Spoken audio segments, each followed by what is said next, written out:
অনেক মুসলমান আছে কোরআন শরীফ পড়তে পারে না, কিয়ামতের ময়দানে এদের শাস্তি কি হবে?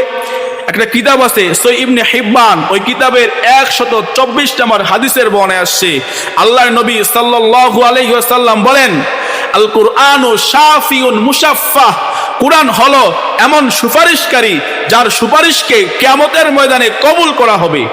মান জাআলাহু আমামাহু কাদাউ ইলাল জান্নাহ, যে ব্যক্তি কুরআন ওয়ালা হবে, কুরআন অনুযায়ী আমল করবে, কুরআন তাকে সুপারিশ করে আল্লাহর জান্নাতে নিয়ে যাবে।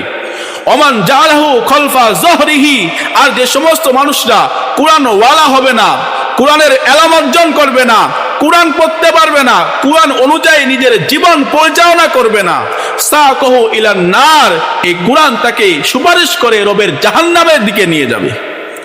বড় আফসোস লাগে, দুঃখ লাগে, মুসলমানের সন্তান হয়েও রবের কুরআন পড়তে পারে না।